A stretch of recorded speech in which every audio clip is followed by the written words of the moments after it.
If people want to stay around and still discuss some of the issues or things like that, we can stay around, but the people who answer the questions and need to get going, that'll be an opportunity for them then, but we can absolutely stay after 9. But so what I'm going to do is be hard-nosed here a little bit and say 3 minutes, and I'll give you like a 1-minute warning, and we can go from there. So maybe I'll start. What I'm going to do is I'm going to start with this table here.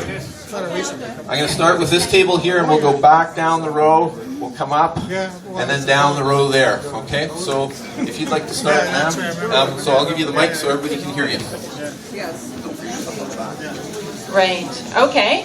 I have 3 minutes. So of the 10 people, we have 10 no's. We have that people are satisfied with their system. We have that people there are already enough service lands and they prefer to use the backlands as environmentally and socially responsible benefit for HRM now and in the future. We have,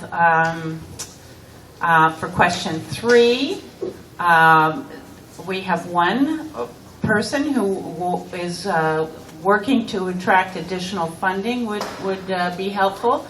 But 9 people say there are no circumstances under which they'd be willing to entertain that. For question 4, we have several comments.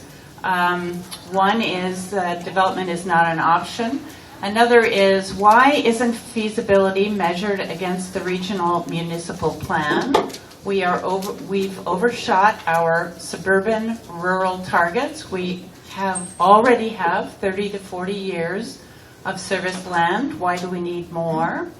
Limited growth along existing road with no sewer and water services would allow a large percentage of the backlands to be protected for the present and future recreational use by all of HRM. Would be such a forward-thinking action, an incredible legacy to leave for HRM. Why are you considering developing an urban reserve before the 25-year time horizon of the municipal plan, despite the fact there is already plenty of service land?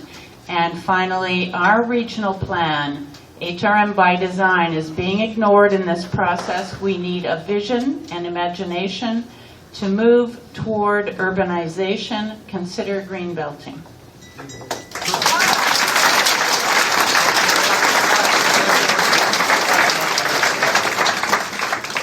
And that was 3 minutes, so that was brilliant.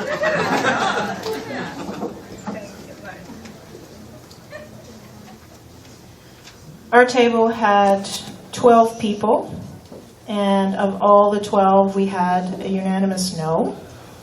For question number 2, we had 12 people who are happy with the current site systems, 12 that are worried about cost, and 12 that are concerned. Okay, hold on. Yes, that they're concerned that it will help development. Other concerns are that the glacial parkland near the city will be lost. In question number 3, there were no answers on one sheet, and on the other sheet there was a definite no and not available for comment, not applicable for all the 3 options. For question number 4, I do not want any further woodland destruction. No development, no water and sewer. Keep the watershed safe and no water and sewer. Already answered in question number 2. No water and sewer because development is not in the regional plan, and it is also a danger to Williams Lake and to the watershed. Page number 2. The only thing that should happen to this land is that it should become a green belt, undeveloped.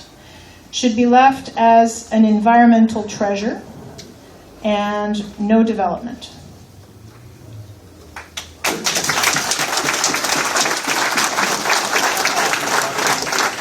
Sorry, I'm going to send somebody around so when you're done with your sheets so we can gather them, so we make sure we get them, okay? So I'm just going to ask Steve here, so once you're done, he'll just collect the sheet from you so that we have it. If you have anything marked on your maps, please just fold those up and you can give them to him as well. Okay? Sorry, go ahead, sir. All right, at our table, I think a lot of the same comments came out in the previous tables. No need to repeat them. Nobody at this table is interested in services. Everybody here is happy with their on-site systems. And I might just add, if there are indeed people who have or feel they have inadequate services, they should make themselves known, not to be attacked by the group, but perhaps to seek out some help that's specific to their problems. But no one here is actually aware of any problem and wondering why there is a desire to fix a problem that doesn't exist, or at least the details of which are not known to anybody. There is a concern that the services would be a pretext to enable development, and nobody wants to feel used in that sense. To question 3, there's no interest in obtaining services and therefore no interest in any of the options presented. The best idea is that these